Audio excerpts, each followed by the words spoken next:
Hello everyone, good evening to all of you. Dear guys, today I am going to represent ahead you subject verb agreement. We can also call it subject verb concord syntax. इन सब के नाम से हम इन्हें जानते हैं. तो grammarian जो हैं अपने अपने लैंग्वेज के अकॉर्डिंगली जो है इसका नाम दे रखे हैं, हालांकि सबका अर्थ एक ही है. एक वर्ड जो इसमें आता है एग्रीमेंट, इसका व्यापक प्रयोग है इसके अंदर. किसके साथ प्रयोग होता है, इन चीजों को हम बड़ा गौर से देखते हैं. आज ये मेरा पहला एपिसोड होगा इस पे. बैक टू बैक 2-3 क्लासेस इस पे मिनिमम दूंगा, मैक्सिमम 5 क्लासेस जा सकते हैं. तो अगर आपको सही तरीके से सीखनी है तो पूरा देखिएगा. प्रारंभिक तौर पे हम क्या क्या गलतियां करते हैं, क्यों सब्जेक्ट वर्ब एग्रीमेंट क्यों आता है, चलिए हम लोग बिना समय गवाए इसको देखते हैं. सारा खेल इस वर्ब का है. ये वर्ब ही सबका जड़ है. इसी के कारण ये सारा कुछ एग्रीमेंट बनता है. जैसे एक एग्जांपल आप समझिए कि अगर आपके घर पे कोई policybazaar.com से कोई मेंबर आ गए, कोई एजेंट आ गए किसी भी पॉलिसी कंपनी का, तो अपनी जो भी ब्यौरा आपके समक्ष वो देते हैं, उससे आप सहमत होते हैं, तब तो आप एग्रीमेंट पे सिग्नेचर करते हैं. एक लेटर वो देते हैं, उसको एग्रीमेंट लेटर बोलते हैं, एग्रीमेंट पेपर बोलते हैं. उस पर आप दस्तखत करते हैं. दैट मीन्स उनके जो भी टर्म कंडीशंस है उससे आप फुलफिल है, आप सब उसको समझ चुके हैं और उसका अनुपालन करने के लिए आप सज्ज हैं, तैयार हैं. तब आप दस्तखत करते हैं और जो उस पर लिखा रहता है उस चीज को आप फुलफिल करते हैं. सिमिलरली सब्जेक्ट वर्ब एग्रीमेंट का सबसे बड़ा रूल क्या कहता है? Singular subject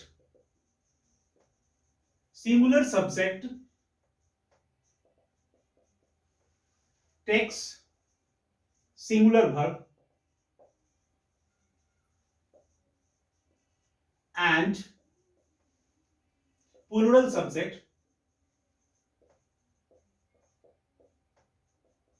takes plural verb. अब देखिए, singular subject takes singular verb, plural subject takes plural verb. यहां सिंगुलर और यहां प्लूरल, यहां भी सिंगुलर और यहां भी प्लूरल. तो देखिए पीपीएसएस का कोऑर्डिनेशन बन रहा है. यानी हम लोग क्या देख रहे हैं? Singular subject S S S भी, पीएस पी भी. यानी कि singular subject singular verb, singular subject singular verb, plural subject plural verb. यह एक शॉर्टकट हमारे पास जो है ट्रिक के रूप में आ पाता है. लेकिन इन चीजों को प्रैक्टिकली हम कैसे समझेंगे, गलतियां कहां होती है?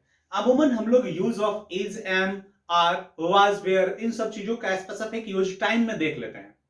और जब टेंस में यही आता है तो हम लोग कंफ्यूज हो जाते हैं. तो उस कंफ्यूजन को कैसे दूर करेंगे और व्यापक तौर पे हम किस प्रकार से is, am, are, was, were जो एक्सुलरीज के रूप में है, इनका प्रयोग कैसे करते हैं. अगर मैंने लिख दिया आई एम अ बॉय, तो यहां पे एम देखिए, एम जो है अगर इसको पूछा जाए कि ये किस टेंस का सेंटेंस है, तो निश्चित रूप से हम प्रेजेंट टेंस बोलेंगे. लेकिन ध्यान रखना है यह कि प्रेजेंट टेंस में तो ये है क्योंकि बी का फॉर्म प्रेजेंट टेंस में is, am, are, past tense में वाज, वेयर, फ्यूचर टेंस में शैल बी, विल बी होता है. तो बी का ही फॉर्म एम है जो आई के साथ लग के आया है. ऐसा माना गया है कि अगर कोई सेंटेंस में मेन वर्ब नहीं हो, मेन वर्ब मींस टू से व्हाट? Finite verb. ध्यान रखिएगा, फाइनाइट वर्ब. ये फाइनाइट वर्ब क्या है? मैंने बताया था कि अगर आज की क्लास को समझना है तो एक मैंने व्हाट्सएप पे एक वीडियो शेयर किया है, यानी वर्ब चैप्टर जो मैं पढ़ा रखा हूं. जो लोग नहीं देखे होंगे चैनल में जाकर देखिएगा. यहाँ फाइनाइट वर्ब का डिटेल मिलेगा. यहाँ शॉर्टली में बता रहा हूं वे सारे वर्ब्स जो अपने फॉर्म्स को चेंज कर सकते हैं सब्जेक्ट के नंबर और पर्सन के अकॉर्डिंगली. ठीक है, वे सारे वर्ब्स जो अपने फॉर्म को चेंज कर देंगे, V1, V2, V3, V4, V5 में आ सकते हैं, उसे हम फाइनाइट वर्ब कहते हैं. तो ये देखिए, यहां पे कहना मेरा यह है कि यहां पे तो एम आ गया, तो आई एम अ बॉय, मैं एक लड़का हूं बन गया. यहां पे इसको हम प्रेजेंट टेंस में भी रख दिए. हालांकि अगर इंडिविजुअली समझा जाए तो एम का जो फेस वैल्यू है ये एक्सुलरी वर्ब का है. फेस वैल्यू, प्लेस वैल्यू समझिएगा, इसका उपयोग है इसमें. गौर से आप देखेंगे तो सारी चीजें समझ में आएगी. मेरा कहना यह होगा कि एम का जो प्रयोग है वो यहां पे फेस वैल्यू के अनुसार तो यह अपने आप को एक्सुलरीज के रूप में समझ रहा है, रिप्रेजेंट भी कर रहा है. लेकिन अगर इसका प्लेस वैल्यू देखा जाए तो ये मेन वर्ब का काम कर रहा है. तो किसी भी सेंटेंस में अगर कोई मेन वर्ब यानी फाइनाइट वर्ब नहीं हो तो एक्सुलरीज वर्ब ही मेन का रोल अदा कर देता है। ठीक है, तो आई के अकॉर्डिंगली एम आ गया, ही रहता तो इज आता, यू रहता तो आर आता। अब एक बात समझने की है कि जब सिंगुलर सब्जेक्ट सिंगुलर वर्ब लेगा, प्लूरल सब्जेक्ट प्लूरल वर्ब लेगा, तो देखिए कोई भी वर्ब जब V1 में होता है तो ये अपने आप को कहता है मैं प्लूरल हूं।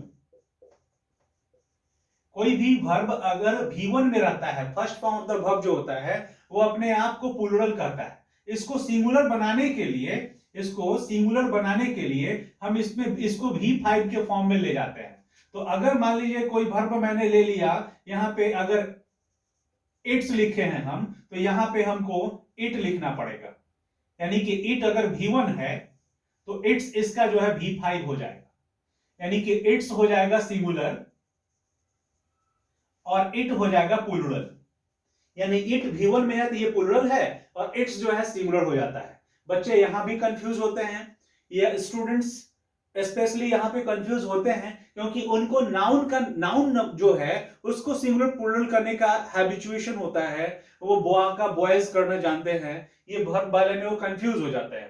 तो ये समझिए कोई भी वर्ब अगर फर्स्ट फॉर्म में है तो वो प्लूरल है। अब बोलिएगा मैं ये क्यों बता रहा हूं? मैं ये इसलिए बता रहा हूं कि इसका जब हम व्यापक रूप देखते हैं, क्या जैसे मैंने लिख दिया आई इट अ मैंगो, ऐसा मैंने लिख दिया, यहां पे तो इट आया, इट V1 है।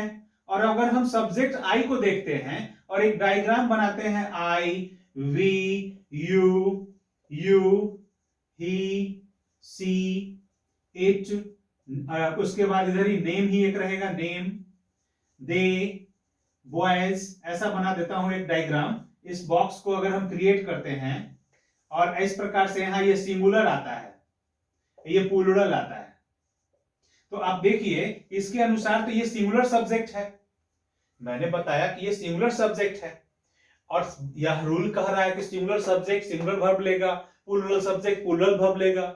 और एग्जांपल लेते हैं यू, तो इसके साथ भी इट V1 होता है, यू भी यहां सिंगुलर में है, आपको दिख पा रहा होगा। जब यू भी सिंगुलर में है, आई भी सिंगुलर में है, अब वो अपने स्वभाव के विपरीत वर्ब ले रहा है, ये दोनों एक्सेप्शन में है, इसलिए क्योंकि ये प्राउडी सब्जेक्ट है, घमंडी सब्जेक्ट है।